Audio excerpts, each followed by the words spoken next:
Estamos estudando a 23ª estação, que é Tahaat. Estamos estudando acerca da consagração do sacerdote e também do sumo sacerdote. Isso fala de dois aspectos: a consagração daqueles que servem no ministério e a nossa consagração dentro desse contexto do sacerdócio de todos os santos. Todos nós fomos chamados por Deus para um serviço sagrado. Todos nós fazemos parte do corpo de Cristo, somos peças úteis nas mãos de Deus para Ele alcançar a sua obra. E que essa tarde Ele te abençoe e fale ao teu coração de uma forma rica e poderosa. Quero dar continuidade à palavra que foi ministrada ontem, onde estivemos estudando o capítulo 8 e os versículos 1 a 6 do livro de Levítico, onde trata da consagração de Arão e seus filhos. O encargo do Senhor no meu coração é tratar justamente desta temática, a consagração espiritual, especialmente no que diz respeito ao ministério.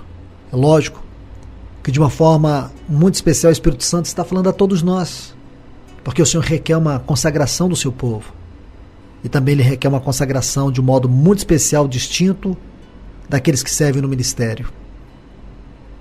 Quando nós estudamos os versículos 1 a 6 de Levítico capítulo 8, nós vemos o Senhor falar que separasse Arão, os seus filhos, as vestes, o óleo da unção, um novilho para a oferta do pecado, 2 carneiros e também um cesto de pães asmos.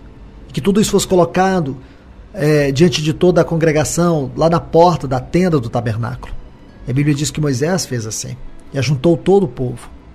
E a Bíblia diz também que Moisés, ouvindo a palavra do Senhor, disse ao povo que Arão e seus filhos se aproximassem, que eles fossem lavados pela água. E a Bíblia diz que ali eles foram lavados pela água. Nós vimos um aspecto muito glorioso do trabalho da palavra de Deus em nós. Ontem, de uma forma muito clara, o Senhor ministrou isso a nós. Eu quero concluir esse assunto e prosseguir lendo mais alguns textos desse capítulo, se o Senhor permitir. Em Ezequiel, no capítulo 36, e os versículos 25 e 26, diz assim: Então aspergirei água pura sobre vós, e ficareis purificados. De todas as vossas imundícias e de todos os vossos ídolos vos purificarei. E dar-vos-ei um coração novo, e porei dentro de vós um espírito novo. E tirarei da vossa carne um coração de pedra, e vos darei um coração de carne, e porei dentro de vós o meu espírito. E farei que andeis nos meus estatutos, e guardareis os meus juízos, e os observeis. Veja que aqui nós temos uma ordem. Primeiro, o Senhor prometeu derramar água abundantemente sobre nós, para que nós fôssemos purificados. Segundo, Ele promete dar-nos um coração novo, e dentro desse coração Ele colocará um novo espírito, que é o seu espírito. E terceiro, Ele diz que nós iremos andar nos seus estatutos, nós iremos guardar os seus juízos. Este é o propósito, para que nós venhamos ter uma vida completamente consagrada e comprometida com o caráter e com a palavra de Deus. Essa é uma das maiores experiências cristãs. No aspecto prático, essa talvez seja uma das maiores experiências que nós podemos ter na vida cristã. A maneira como nós devemos aplicar isso a nós é ilustrada através da ressurreição de Lázaro. Lá em João, no capítulo 11, os versículos 25 e 26, você se lembra quando o Senhor Jesus disse: Eu sou a ressurreição e a vida. Quem crê em mim, ainda que morra, viverá. E todo o que vive e crê em mim não morrerá eternamente. Crês isto? Aí depois, do versículo 43 desse mesmo capítulo, o Senhor Jesus diz: Lázaro, vem para fora. Embora este episódio esteja aqui apresentado de forma bem sucinta, sabemos que Lázaro estava enterrado já fazia 4 dias. Versículo 39 desse mesmo capítulo 11 nos mostra isso. Ali, confinado à morte, ele estava preso por ela, pela própria morte, porque a morte retém tudo aquilo que o pecado toca, e Lázaro era um pecador. Embora tendo conhecido o Senhor Jesus, assim como eu e você, ele também havia sido uma pessoa que o pecado tocara na sua própria natureza, porque ele nasceu pecador. Tudo aquilo que o pecado toca, a morte retém. Mas quando o Senhor Jesus chegou, ele disse a Lázaro: vem para fora. O poder da sua palavra o libertou do terrível domínio da morte. Da mesma forma, isso aconteceu conosco. A Bíblia diz em Efésios capítulo 2, o versículo 1, que nós estávamos mortos nos nossos delitos e pecados. E assim Cristo nos libertou pelo poder da sua palavra. Olha o versículo 5 desse mesmo capítulo 2 da Epístola aos Efésios. Nos deu vida juntamente com Cristo. Olhe para isso. Note algo interessante aqui. Porque é isso que o Senhor fez. E aquilo que Ele fez pela instrumentalidade da sua palavra. Falar do Senhor é algo que nos transforma. É algo que nos dá vida. É algo que nos vivifica, nos transforma, nos regenera. Quero ainda ler 2 textos com vocês. É 1 João capítulo 5 e o versículo 6 e depois o versículo 8. O versículo 6 de 1 João 5 diz: Este é aquele que veio por meio de água e sangue, Jesus Cristo. Não somente com água, mas também com água e com sangue. E o Espírito é o que dá testemunho, porque o Espírito é a verdade. O versículo 8 diz: E 3 são os que testificam na terra: o Espírito, a água e o sangue. E os 3 são unânimes num só propósito. Meus amados irmãos e irmãs, precisamos ver uma profunda relação do sangue, da água e do Espírito. O sangue fala de morte. O Espírito fala de vida. E a água fala de ressurreição. Agora, veja que o apóstolo João diz que os 3 são unânimes num só propósito. E esse único propósito poderá ser proclamado por meio da palavra. Veja o versículo 7. Pois há 3 que dão testemunho no céu: o Pai, a palavra e o Espírito Santo. E estes 3 são um. Veja que o Espírito, a água e o sangue são unânimes num só propósito. E que o Pai, a palavra e o Espírito, esses três são um. Então aqueles que são um e dão testemunho nos céus, eles são unânimes em um só propósito. E esse propósito ele alcançará por meio do sangue, do Espírito e da água. E é isso que a palavra faz, ela dá testemunho. Esse testemunho é dado dentro de nós. Porque um dia nós estávamos mortos, e o sangue dá testemunho de que Cristo morreu lá na cruz do Calvário, derramou o seu sangue, perdoou os nossos pecados. O Espírito também lhe dá testemunho. O Espírito é vida.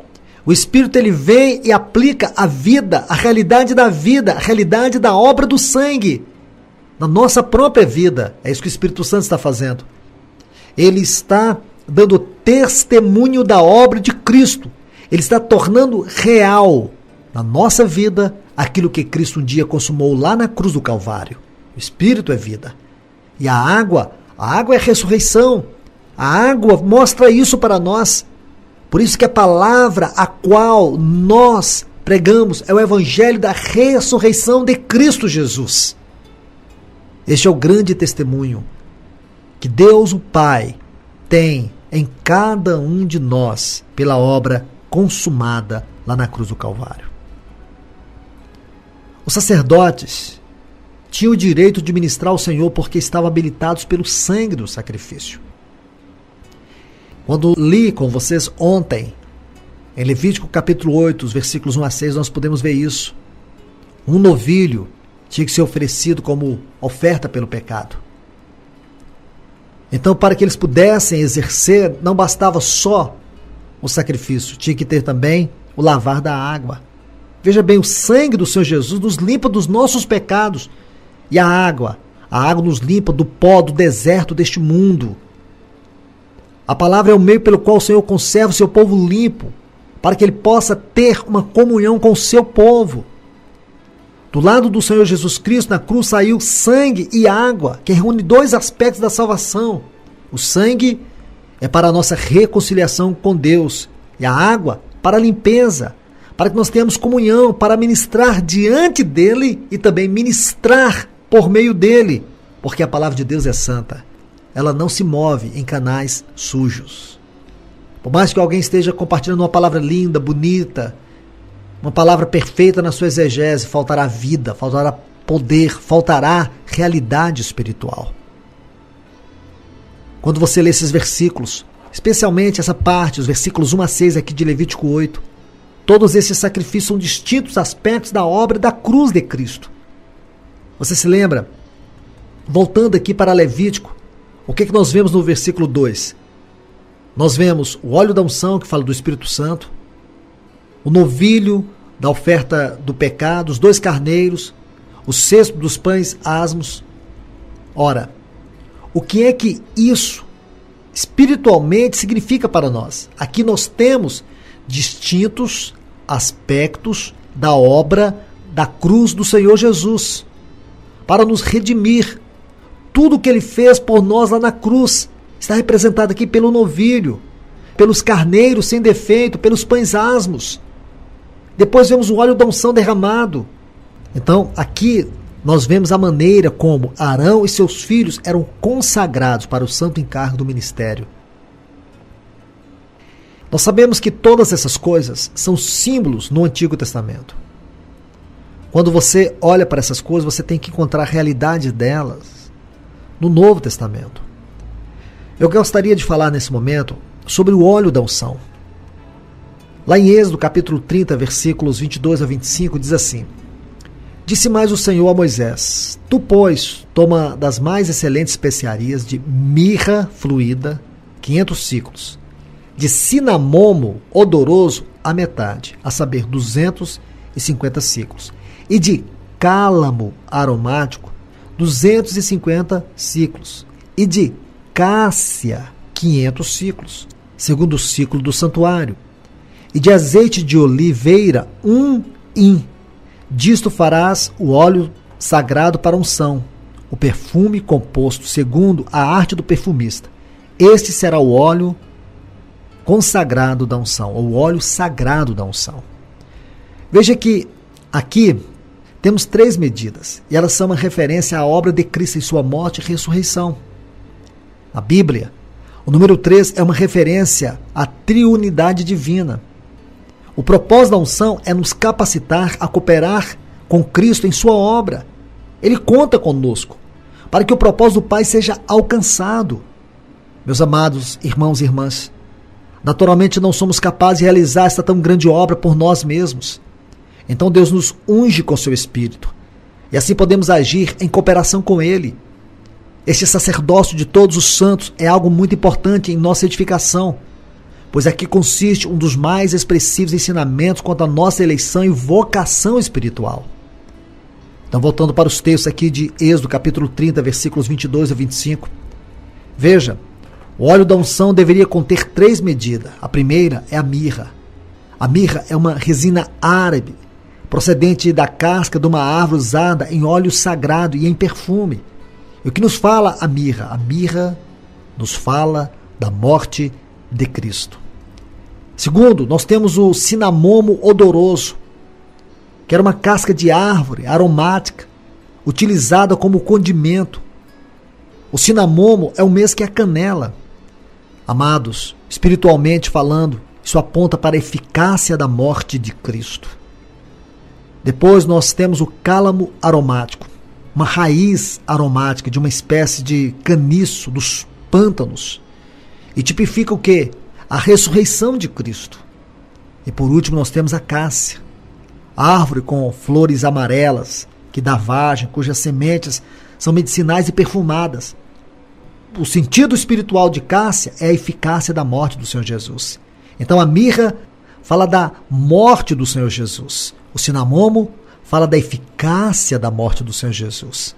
O cálamo fala da ressurreição do Senhor Jesus. E a cássia fala da eficácia da ressurreição do Senhor Jesus. Em 2 Coríntios, no capítulo 2, versículos 14 e 15, Paulo escrevendo aos irmãos da Acaia diz assim: Graças, porém, a Deus, que em Cristo sempre nos conduz em triunfo e por meio de nós manifesta em todo lugar a fragrância, olha, o perfume do seu conhecimento. Porque Nós somos para Deus o bom perfume de Cristo. Meus irmãos e irmãs, vamos analisar esses textos para obtermos a revelação daquilo que Deus, pelo seu Espírito, deseja nos falar. Quero considerar algumas frases aqui. A primeira é quando Paulo diz assim: graças, porém, a Deus que em Cristo, essa frase, em Cristo, essa é uma expressão que Paulo usou 20 vezes nas 2 epístolas que ele escreveu aos irmãos em Corinto.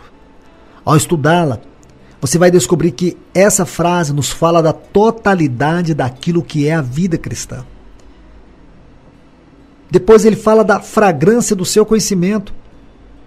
O termo fragrância que Paulo usa aqui no original grego é osme, que significa perfume, aroma. Em João 12, versículo 3, quando Maria tomou aquele perfume e ungiu os pés do Senhor Jesus, o texto diz que a casa ficou tomada por aquele perfume. Veja que Maria ungiu os pés do Senhor Jesus, e isso é algo muito especial para nós. Nós vemos aqui algo maravilhoso, aquilo que exalou toda a casa, aquilo que tomou todo lugar. E Paulo diz que nós somos o bom perfume de Cristo para Deus. Deus quer sentir prazer na nossa vida. Mas esse prazer na nossa vida não é aquilo que a nossa vida tem dela mesma, mas aquilo que de Cristo está na nossa vida.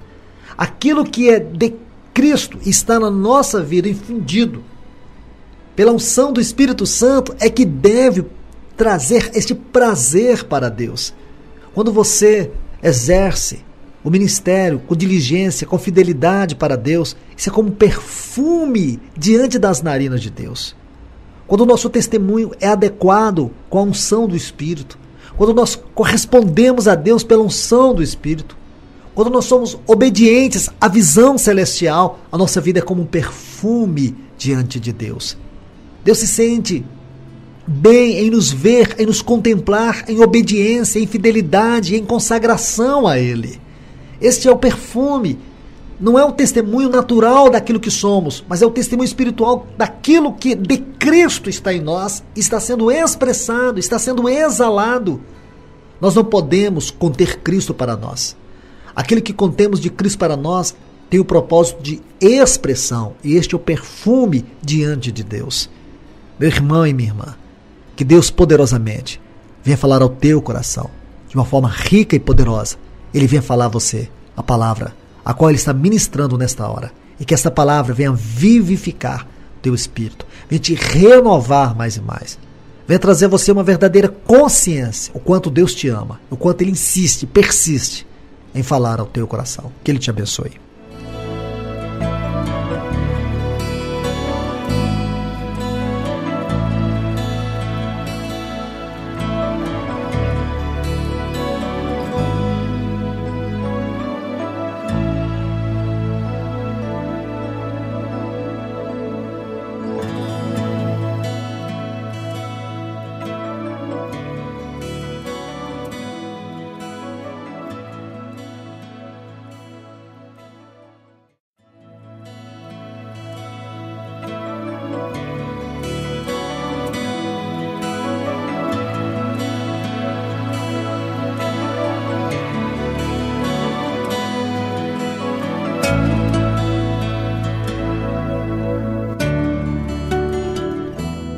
Quero dar continuidade nessa 23ª estação, que é Tahaat. O assunto que eu tenho compartilhado dentro desta estação é sobre a consagração de Arão e seus filhos. O texto relativo a essa estação é Números capítulo 18, os versículos 20 a 24. Mas quando abrimos nossas Bíblias, aqui em Levítico capítulo 8, versículos 1 a 36, nós poderemos ver claramente sobre a natureza desta consagração. E ler, estudar esse capítulo 8 de Levítico é muito importante para nós. Eu gostaria de estar lendo este capítulo, e à medida que nós formos caminhando na revelação da palavra do Senhor, eu espero poder estar compartilhando com você algumas riquezas que nós encontramos aqui nesse capítulo, e que o Senhor, de uma forma gloriosa, possa estar falando ao teu coração. Levítico capítulo 8, a partir do versículo 1 diz: Disse mais o Senhor a Moisés. Olhe bem, versículo 2: Toma Arão e seus filhos, e as vestes, e o óleo da unção, como também o novilho da oferta pelo pecado, os 2 carneiros e o cesto de pães asmos. Veja que nós temos 4 elementos aqui. Versículo 3 diz: E ajunta toda a congregação à porta da tenda da congregação, isto é, ali no tabernáculo. Versículo 4 diz: Fez, pois, Moisés como o Senhor lhe ordenara, e a congregação se ajuntou à porta da tenda da congregação. Então disse Moisés à congregação: Isto é o que o Senhor ordenou que se fizesse. E o versículo 6 diz: E fez chegar a Arão e seus filhos, e os lavou com água. Meus amados irmãos e irmãs, é muito interessante tudo isso para nós. Porque quando você vai lendo esses textos, você vai vendo claramente a maneira como Deus está falando a nós acerca da nossa consagração, acerca da nossa santidade, acerca da nossa vida em relação ao propósito de Deus, à obra de Deus, ao serviço a Deus. Aquilo que Deus deseja operar na nossa vida com o propósito de nos amadurecer para servi-lo. Aqui nós vemos um aspecto muito distinto, porque está tratando de Arão e seus filhos.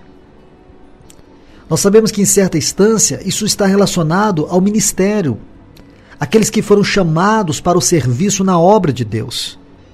Eu gostaria que você notasse essa última frase do versículo 6: E os lavou com água.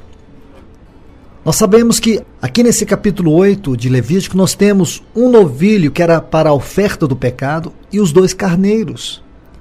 E sabemos que o derramamento de sangue aqui e o lavar da água tem um aspecto muito especial com relação à nossa vida cristã. Estritamente falando, aqui nós vemos que o sangue é uma referência à nossa purificação espiritual e a água é uma referência à nossa purificação moral.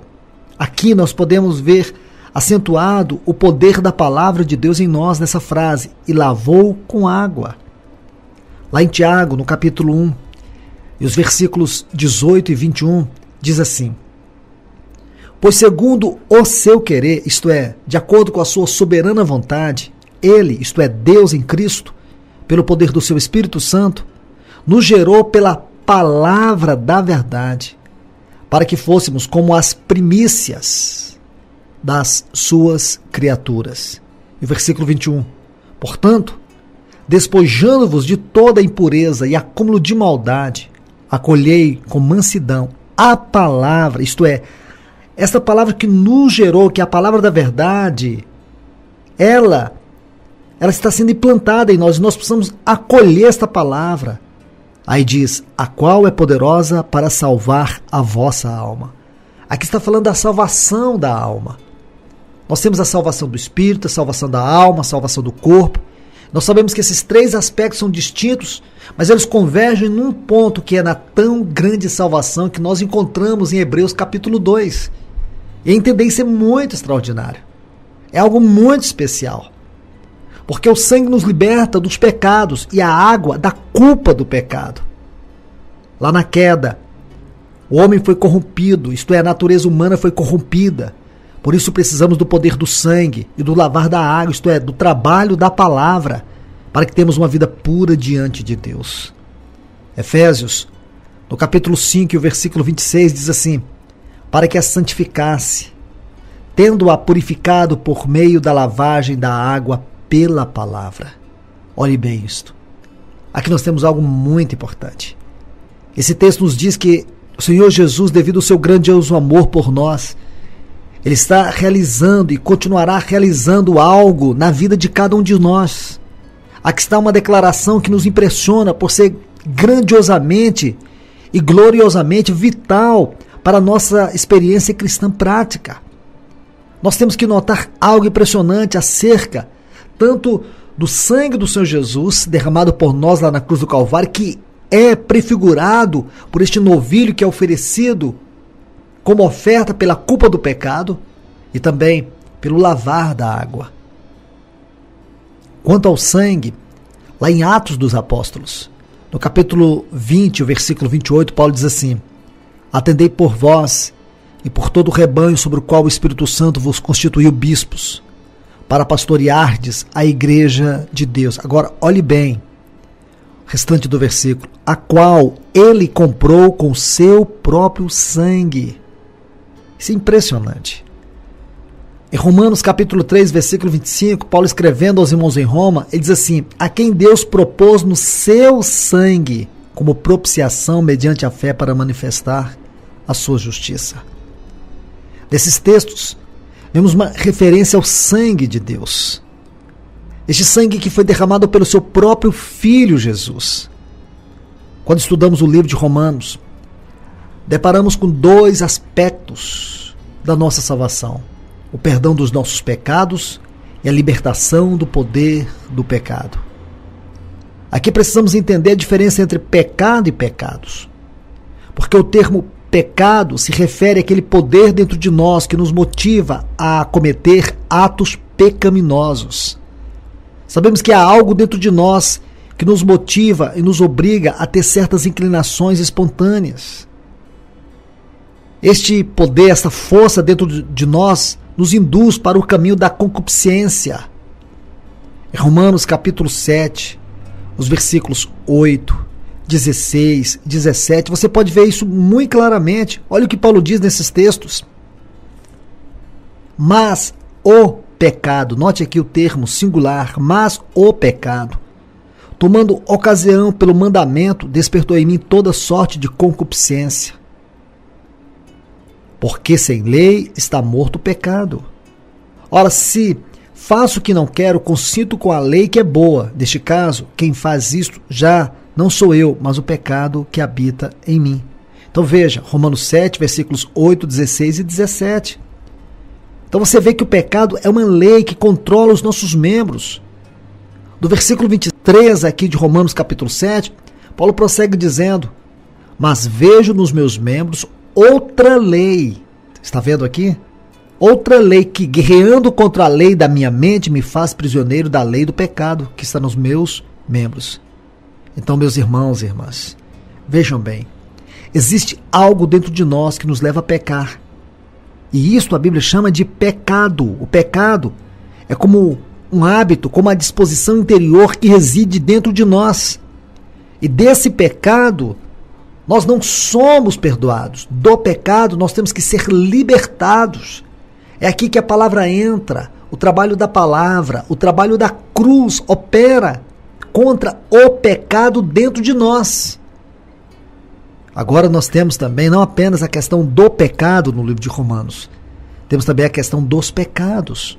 Os pecados se referem aos atos pecaminosos, individuais, específicos que nós cometemos. Isso deve ficar claro para você, porque os pecados estão relacionados às nossas ações e são cometidos um por um. Se você estuda a Bíblia, você descobre que os pecados estão relacionados à nossa conduta, enquanto o pecado está relacionado com a nossa natureza. E é por isso que nós precisamos compreender esse assunto. Porque nós não podemos servir na obra de Deus adequadamente se nós não compreendermos o lugar do sangue de Cristo Jesus operando em nós, o lugar da palavra de Deus operando em nós. Quando você estuda este assunto, dentro da sequência lógica, doutrinária da palavra de Deus, você vai ver que esse lavar tem dois aspectos. O primeiro aspecto é que se fazia para consagrar os sacerdotes. Este lavar se fazia uma vez e para sempre. Você vai ver isso aonde? Em Êxodo capítulo 29, versículo 4. Se você abre sua Bíblia em Êxodo capítulo 29, versículo 4, você vai ver que esse lavar refere-se ao lavar de todo o corpo, e corresponde à regeneração. Tito, capítulo 3, versículo 5, refere-se a este lavar. Quando nós nascemos de novo, então este lavar é o lavar da regeneração, é uma vez por todas. Mas também havia um outro aspecto. E esse outro aspecto é muito claro e prático na nossa vida cristã também. Esse lavar é o lavar constante, porque diariamente eles se sujavam, realizando os ofícios do seu ministério. Isso era comum para os sacerdotes naquele tempo. Nenhum sacerdote podia ministrar sem se lavar. Isso é uma verdade aplicável não só àqueles sacerdotes do antigo pacto, mas também a todos os ministros de Deus hoje. Todos aqueles que estão vivendo a vida cristã e servem no ministério. Deve haver um trabalhar contínuo da palavra de Deus em nós.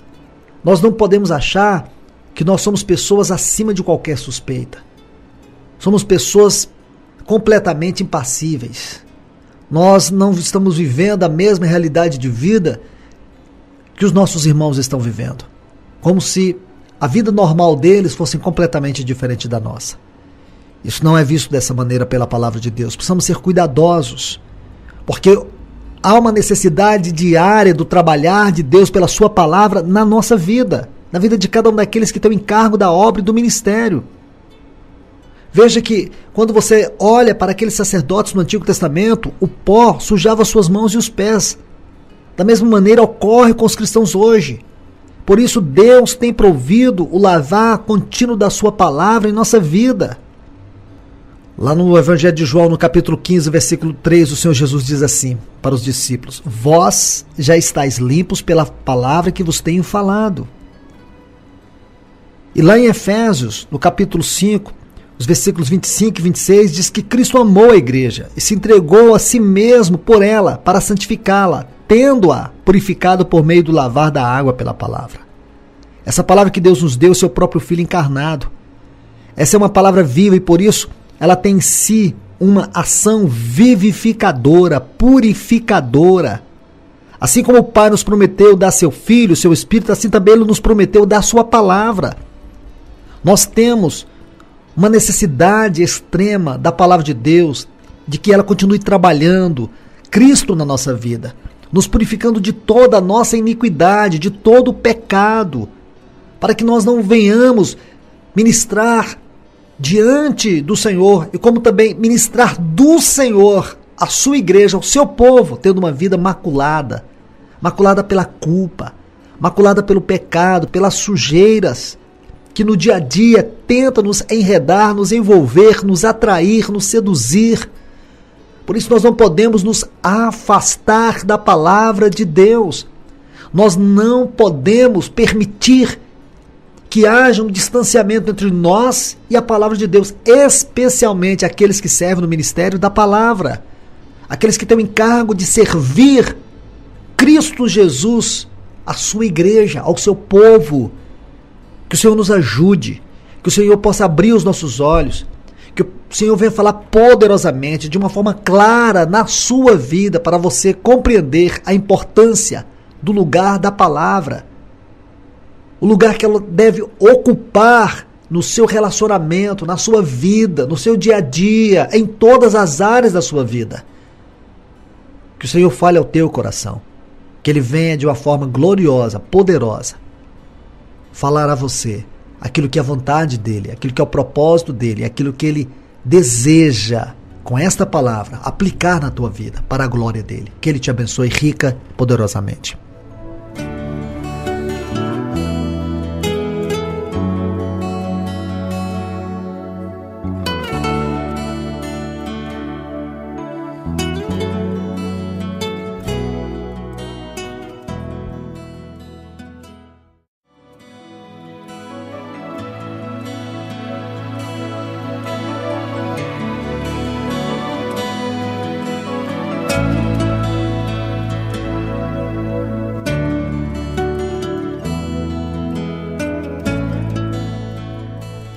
Vamos dar prosseguimento nessa 23ª estação, que é Tahaat, onde a palavra de Deus diz em Números capítulo 33, e o versículo 26, que após eles saírem de Maquelote, eles acamparam em Tahaat.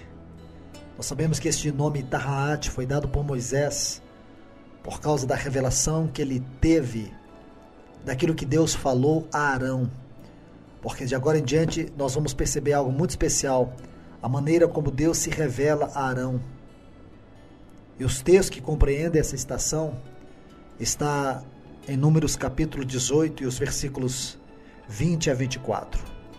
E quando você estuda esses textos, você percebe aqui claramente a maneira como Deus está se revelando a Arão. E a maneira como Deus separa a tribo de Levi para poder ministrar a ele. E dentre essa tribo Deus escolheu a família de Arão, a casa de Arão, para Deus instituir o sacerdócio. Essa consagração divina é algo muito especial. Porque nós sabemos, a partir do versículo 26 de Êxodo capítulo 32, quando o povo de Israel, nesse capítulo 32 você vai ver isso, Israel está no Monte Sinai, acampado ali, a 12ª estação. Moisés está há 40 dias lá no cume do monte. Deus está dando para ele a lei, enquanto lá embaixo o povo está persuadindo Arão para poder fazer para eles um bezerro de ouro para que eles adorem. Aquele povo desenfreado buscava satisfazer a sua própria carne. E Arão, não tendo força alguma, nenhuma autoridade, nenhuma expressão de autoridade, ele é induzido pelo povo a fazer aquele bezerro. E nós sabemos que isso desagradou a Deus. Por essa atitude, nós sabemos que Arão não entrou na terra de Canaã. E a Bíblia diz que quando Moisés volta, ele encontra o povo adorando aquele bezerro de ouro. Moisés vinha trazendo as tábuas da aliança. E veja que o mandamento primeiro mostrava que o povo deveria adorar a Deus de todo o seu coração, deveria amar a Deus, adorar a Deus de todo o coração. Porque todos os mandamentos focavam, em essência, o relacionamento do homem com Deus. E por causa deste pecado tão terrível, Moisés quebra as tábuas da aliança, mostrando a incapacidade do homem em agradar a Deus. Tudo isso é muito interessante, porque nós sabemos que o propósito de Deus era que a nação de Israel fosse uma nação de um único sacerdócio, e que toda essa nação fosse uma bênção para todos os moradores da terra, como Deus prometeu a Abraão no capítulo 12. Abençoarei os que te abençoarem, amaldiçoarei os que te amaldiçoarem, e em ti serão benditas todas as famílias da terra. Deus queria, por meio da nação de Israel, sustentar o seu testemunho na terra, e que essa nação fosse uma nação onde o sacerdócio pudesse ser ministrado, onde Deus pudesse ser ministrado por meio de um sacerdócio, para que as nações pudessem receber a bênção de Deus. Mas aqui nós vemos o fracasso de Israel como nação. Porque lá em Êxodo capítulo 4, versículo 22, Deus diz que Israel é o seu filho primogênito. Aqueles que deveriam guardar a bênção da primogenitura como um privilégio espiritual, assim também como o sacerdócio de Deus, agora eles estavam caídos diante da idolatria de um bezerro. Eles foram capturados pela idolatria, algo que o Senhor abomina. Quando Moisés contempla tudo aquilo, você pode ver no versículo 26 de Êxodo, capítulo 32, ele se pôs em pé à entrada do arraial e disse: quem é do Senhor? Venha até mim. Então, a Bíblia diz que se ajuntaram a ele todos os filhos de Levi. Você pode notar algo especial aqui? Eu gosto muito dessa frase: quem é do Senhor, venha até mim. Aqui nós podemos perceber claramente que Deus está rejeitando a nação de Israel como um sacerdócio diante dele. Aqui Israel, como Esaú, como Rúben, está perdendo a bênção da primogenitura. Isto é extremamente significativo, porque um dia Esaú era o filho primogênito de Isaque, e ele vendeu o direito, a bênção da primogenitura ao seu irmão Jacó. Depois nós vemos na própria família de Jacó, Rúben, que era o primogênito, ele se deitou com Bila, que era a concubina do seu pai, e por isso ele perdeu a bênção da primogenitura. Então, tudo isso é extremamente significativo. Em Êxodo capítulo 4, versículo 22, o Senhor diz que Israel é o seu filho primogênito. E agora Israel está perdendo a bênção da primogenitura. E aqui nós vemos que a tribo de Levi se posiciona do lado de Deus. Moisés disse: quem é do Senhor? Aqui nós vemos uma marca, aqui está um selo. Quando você lê Apocalipse capítulo 7, versículos 1 a 4, eu creio que é importante nós lermos esses textos. Versículos 1 a 4 de Apocalipse 7 diz: depois disto, vi 4 anjos em pé nos 4 cantos da terra, conservando seguros os 4 ventos da terra, para que nenhum vento soprasse sobre a terra, nem sobre o mar, nem sobre árvore alguma. Vi outro anjo que subia do nascente do sol, tendo o selo de Deus vivo. Olhe bem essa frase: tendo o selo do Deus vivo. E conclamou em grande voz aos 4 anjos, aqueles os quais foram dados fazer dano à terra e ao mar, dizendo: não danifiqueis nem a terra, nem o mar, nem as árvores, até selarmos na fronte os servos do nosso Deus.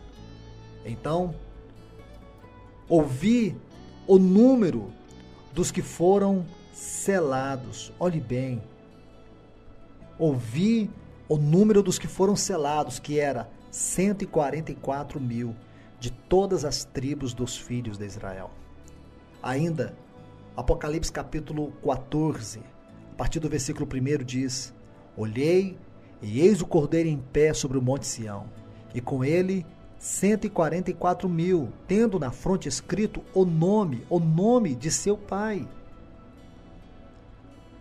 Aí você prossegue lendo, você vai ver o seguinte, a partir do versículo 4. São estes os que não se macularam com mulheres, porque são castos. São eles os seguidores do Cordeiro. Quem são os 144 mil? São os seguidores do Cordeiro, por onde quer que ele vá. São os que foram redimidos dentre os homens, as primícias para Deus e para o Cordeiro. Você pode perceber algo muito especial. Se você ler o capítulo 13 de Apocalipse, você vai encontrar lá a marca da besta, a marca do anticristo. E aqui no capítulo 14 você encontra os 144 mil, tendo a marca de Deus, o selo de Deus, o nome de Deus. Você vai ver que no capítulo 7 diz que esses 144 mil, eles foram selados na fronte.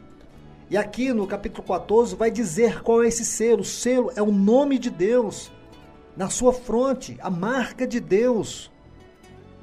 Isso é muito significativo. Você não pode pensar que esses 144 mil significa o número ou a quantidade exata dos eleitos ou salvos ou escolhidos em Cristo, ou que seja de todas as tribos de Israel. Nós temos que ser cuidadosos quanto ao estudo da profecia. Primeiro, que os números em Apocalipse, assim como todo livro é profecia, esses números também são proféticos. O número 144 mil é a multiplicação de 12 vezes 12 vezes 1000. E quando você estuda, e os grandes eruditos cristãos dizem que este número fala da completação das completações. Aqui nós vemos algo que está relacionado com a consumação máxima da obra de Deus. Então você não pode pensar diferente disso. E veja que no capítulo 3 de Apocalipse nós temos a marca da besta, e no capítulo 14 nós temos a marca de Deus. No capítulo 3 nós temos a característica daqueles que vão adorar a besta. E no capítulo 14 nós temos o caráter daqueles que vão eternamente adorar a Deus. O único modo de não termos a marca da besta é sermos selados com o selo de Deus. Quando estudamos o livro de Êxodo, podemos ver o significado do termo servo, que nós encontramos aqui, no capítulo 7, versículos 1 a 4.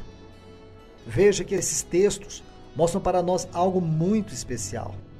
Aqui nós temos a palavra servo, quando diz até selarmos na fronte os servos do nosso Deus. Quando você abre a sua Bíblia aqui em Êxodo, No capítulo 21, versículo 5 e também o versículo 6, está escrito assim: porém, se o escravo, essa palavra escravo, no hebraico, transliterado para o grego, você vai encontrar a palavra doulos, que é a mesma palavra que nós temos aqui em Apocalipse capítulo 7, a palavra servo. Porém, se o escravo expressamente disser, eu amo meu senhor, minha mulher e meus filhos, não quero sair quer dizer, não quero ser colocado em liberdade, então o seu senhor o levará aos juízes e o fará chegar à porta ou à ombreira, e o seu senhor lhe furará a orelha como uma sovela, e ele o servirá para sempre. Segundo a lei, um escravo, depois de trabalhar 6 anos, deveria ser colocado em liberdade no 7º ano. Mas se esse escravo amasse o seu senhor e preferisse permanecer escravo pelo resto de sua vida, servindo a este senhor, ele recebeu a marca permanente. Os servos de Deus são aqueles que possuem a marca de Deus. Será que verdadeiramente nós somos servos de Deus? Precisamos fazer uma abordagem sincera sobre este assunto para saber se temos verdadeiramente o caráter deste servo que nós encontramos aqui nesse capítulo 7, versículos 1 a 4 de Apocalipse. Ser servo de Deus nesse contexto significa o compromisso de assumir com toda a obediência um estilo radical de vida. Ser servo significa não viver para si, e sim para o seu Senhor. Então, meus irmãos e irmãs, retornando para Êxodo capítulo 32, vemos que somente a tribo de Levi estava posicionada com Deus. Então, a tribo de Levi, no sentido espiritual, significa aqueles que se posicionam com Deus com o propósito de agradá-lo. Deus usou a tribo de Levi para exercer juízo contra a idolatria e a carnalidade. E assim Deus os separou, os consagrou para si. Quando você lê Deuteronômio capítulo 33, e os versículos 8 a 11, você pode compreender como Deus, de uma maneira tão especial, consagra essa tribo para servi-lo, para expressá-lo. Vamos ler esses textos. Deuteronômio, capítulo 33, os versículos 8 a 11. Diz assim: de Levi disse, dá, ó Deus, o teu tumim e o teu urim. O urim e tumim, essas palavras, significam luz e perfeição. Fala de revelação espiritual. O teu urim e o teu tumim para o homem, teu fidedigno, que tu provastes em Massá, com quem contendestes nas águas de Meribá. Aquele que disse a seu pai e a sua mãe, nunca os vi, e não conheceu seus irmãos, e não estimou seus filhos, pois guardou a tua palavra e observou a tua aliança. Ensinou os teus juízos a Jacó e a tua lei a Israel. Ofereceu incenso às tuas narinas e holocausto sobre o teu altar. Abençoa o seu poder, ó Senhor, e aceita a obra das suas mãos. Fere os lombos dos que se levantam contra ele e o aborrece, para que nunca mais se levantem. Aqui vemos as palavras de Moisés a Deus sobre a tribo de Levi. Nós sabemos que a partir de Êxodo 32, Deus começou a tratar de modo exclusivo com a tribo de Levi. E não com todo o povo de Israel, mas com a tribo de Levi. Porque Levi foi consagrado a Deus. Deus consagrou a tribo de Levi para si. O desejo de Deus era que toda a nação de Israel fosse uma nação de sacerdotes, mas eles transgrediram a lei de Deus, e nós vemos isso lá em Êxodo 32, e por isso perderam esse direito. Mas não podemos esquecer que no Novo Testamento Deus restaura em Cristo o sacerdócio de todos os santos. Embora o desejo de Deus é para todos os salvos em Cristo, sabemos que muitos não viveram e não vão viver essa realidade, esse direito espiritual. E quando você olha para a palavra de Deus, no Novo Testamento especificamente, é isso que você vai ver. É o desejo de Deus se cumprindo em Cristo e alcançando a sua igreja. O desejo de Deus é ter na igreja esse sacerdócio de todos os santos.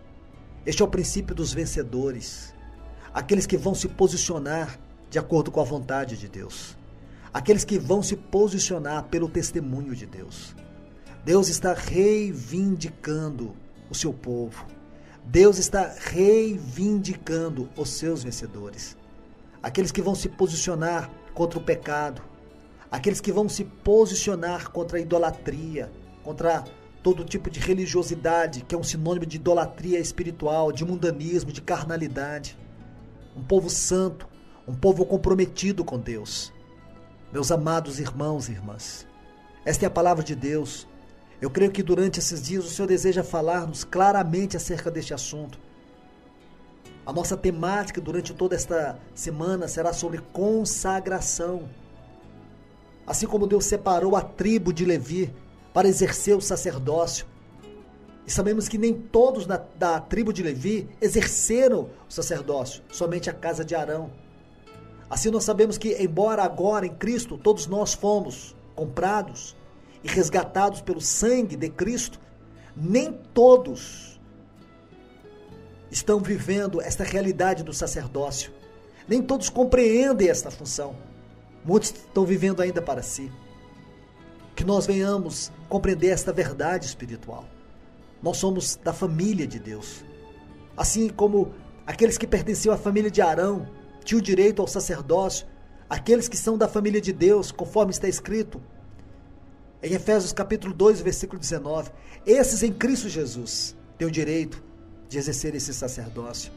Você não pode viver à margem disso, você não pode viver à parte disso. Deus te salvou em Cristo Jesus e te colocou nessa família bendita. Nós temos o caráter de Deus, nós não podemos ser negligentes. Você não pode negligenciar o dom de Deus que é em ti. Você não pode negligenciar a vocação divina que está no teu coração. Esta é a verdade a qual o Senhor, durante esses dias, estará falando a todos nós. Que esta palavra venha poderosamente inundar o teu coração e falar Cristo dentro de você, para que você possa compreender a maneira como Deus está te revelando essa verdade tão poderosa para poder tornar você um vaso útil nas mãos dele. Que ele te abençoe poderosamente em Cristo Jesus.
Quero ler alguns versículos que estão aqui em Números capítulo 1, e os versículos 47 a 54.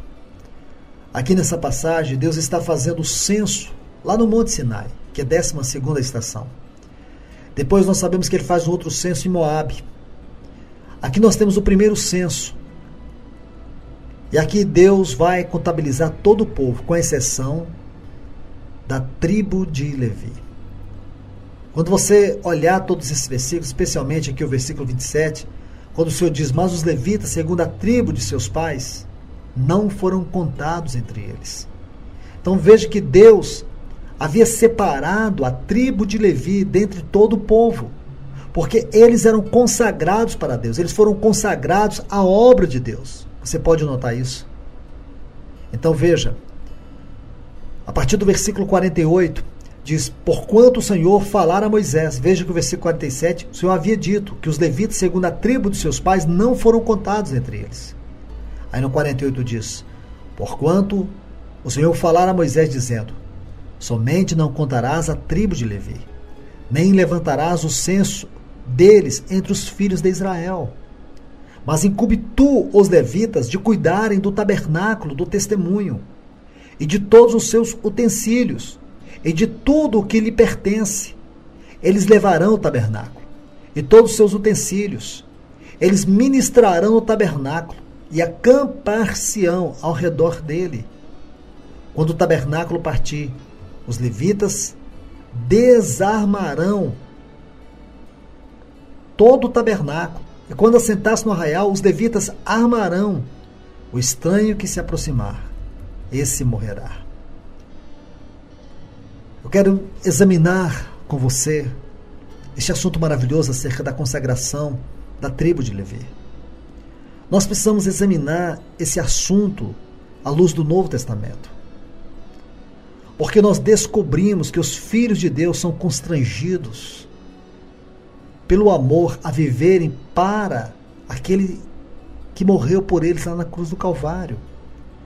Em 2 Coríntios capítulo 5, versículo 4, Paulo diz que aqueles que vivam não vivam mais para si, mas vivam para aquele que morreu por eles.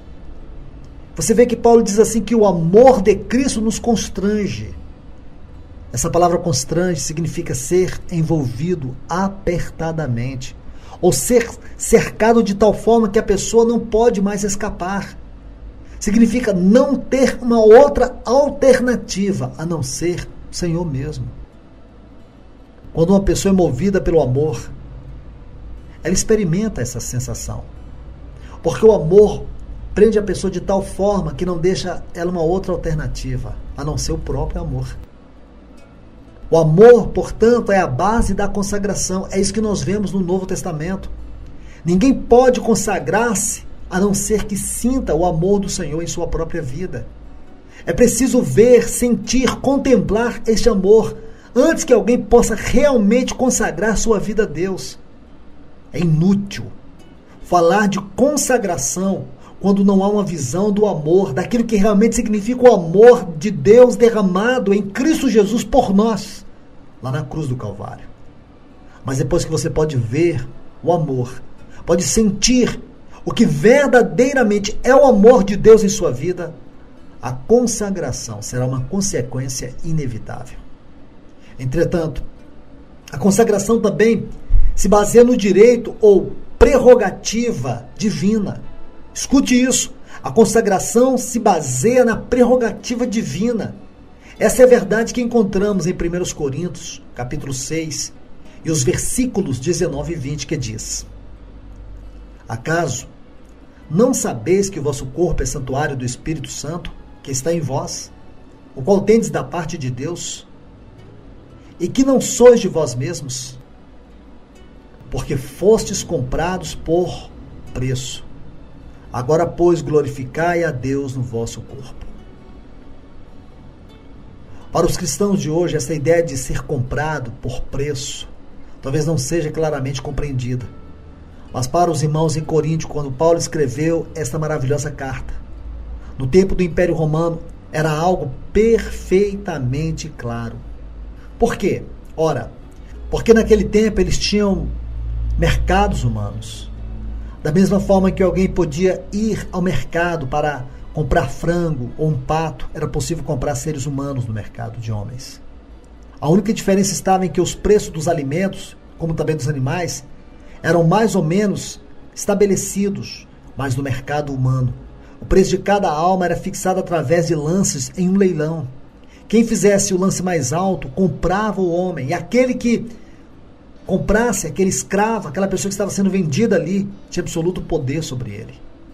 Paulo usa esta metáfora para nos mostrar o que o nosso Senhor Jesus fez por nós e como Ele deu sua vida como resgate para nos comprar de volta para Deus.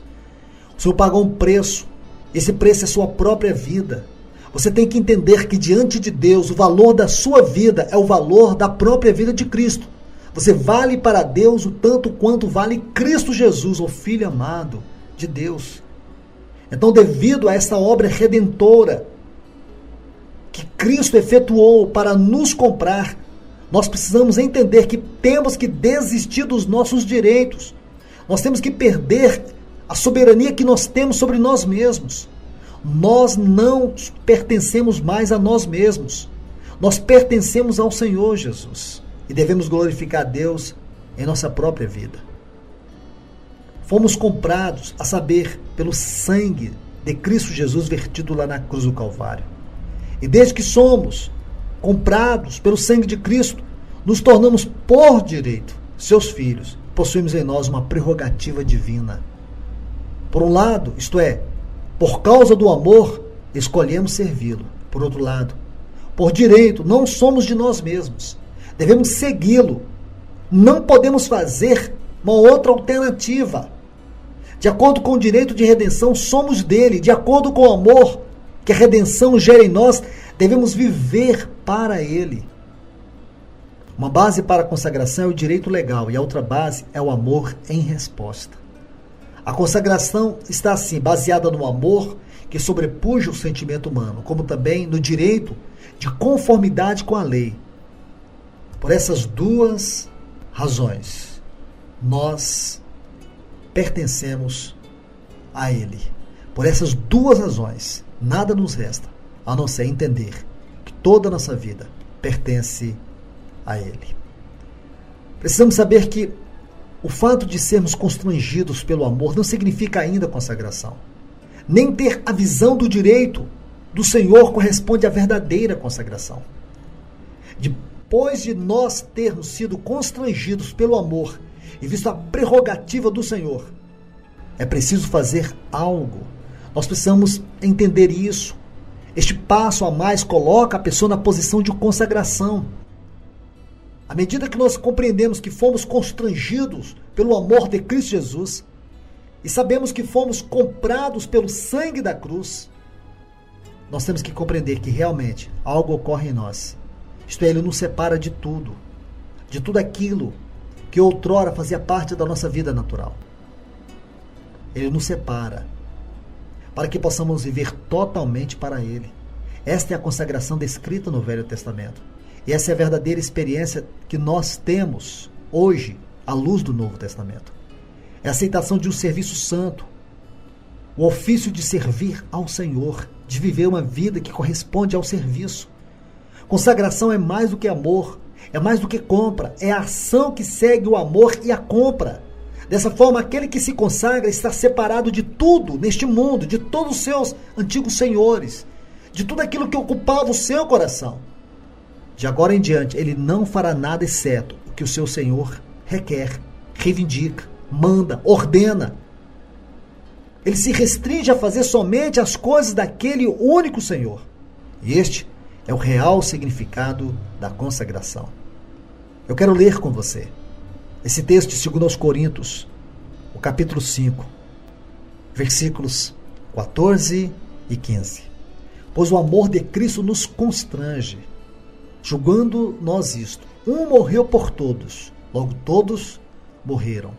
E ele morreu por todos, para que, olhe bem, os que vivem não vivam mais para si mesmos, mas para aquele que por eles morreu e ressuscitou.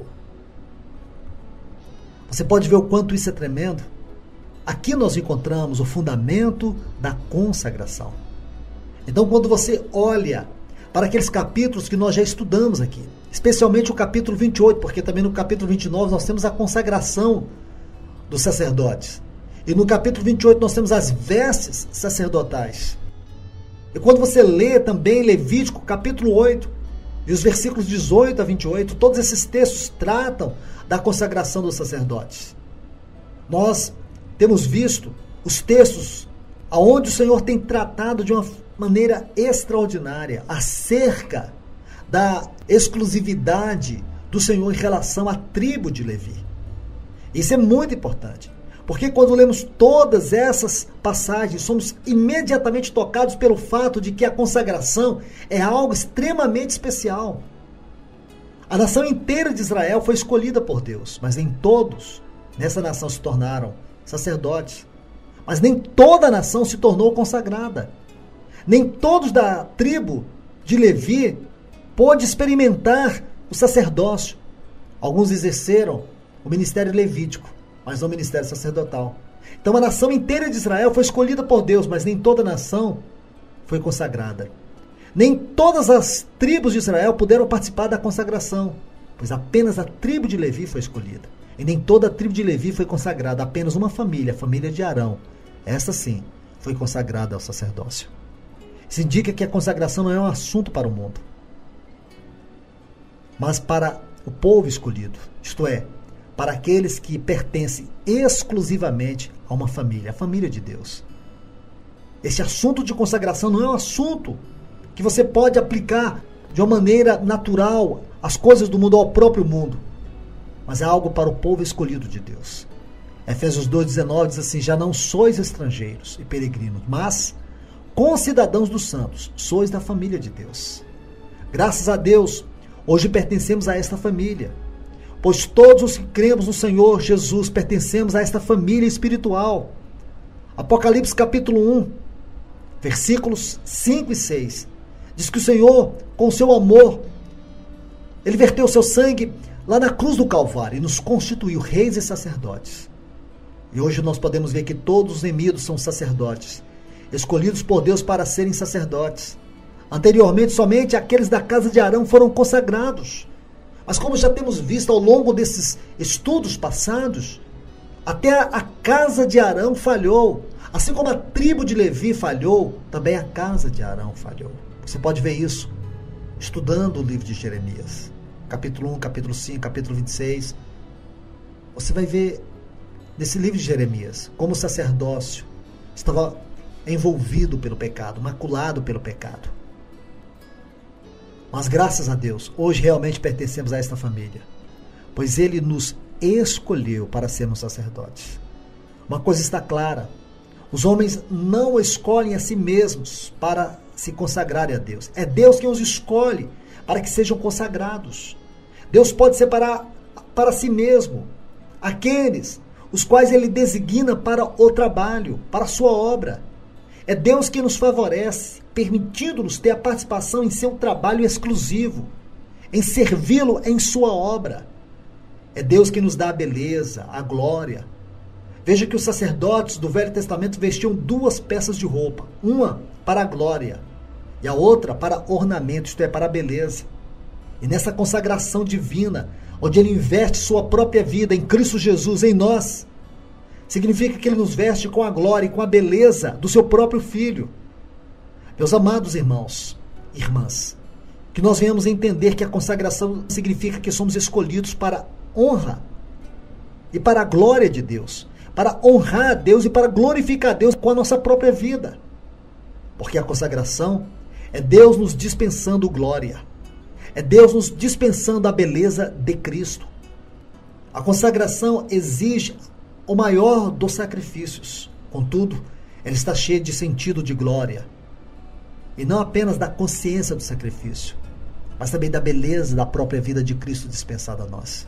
Existe uma entrega que é o nosso próprio sacrifício, o nosso doar. Mas você tem que compreender que existe algo espiritual que de uma forma sublime está envolvida nesta grande entrega, que é a glória, que é a beleza de Cristo.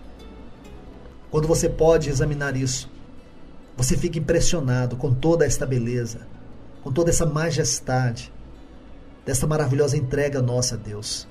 Por isso que o Senhor exige isso de nós, que venhamos nos entregar, que venhamos nos consagrar a Ele, mas que a nossa resposta não seja simplesmente uma resposta ao amor, porque isso é inevitável. Quando você entende esse amor, inevitavelmente você se entrega.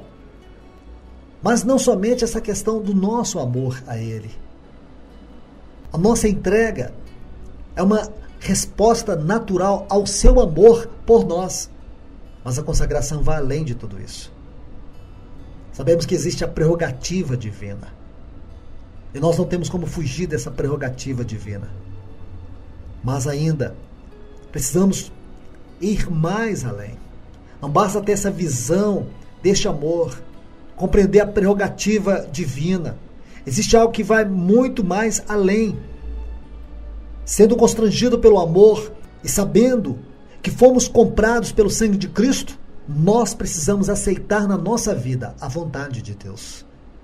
Aceitar o plano de Deus. Aqui sim envolve de fato a consagração, o amor de Deus, a prerrogativa divina em ter nos comprado mediante o sangue de Cristo, onde Ele se reivindica em nós, e a nossa entrega à vontade de Deus, ao serviço de Deus, para que nós venhamos viver para agradar a Deus em sua vontade. Compreender isso claramente. Isto é ministério, isto é serviço. É isso que Deus deseja falar a todos nós. Que a sua palavra venha ser magnificada em sua vida. Que Deus te abençoe mais uma vez, através da sua palavra ministrada nessa tarde.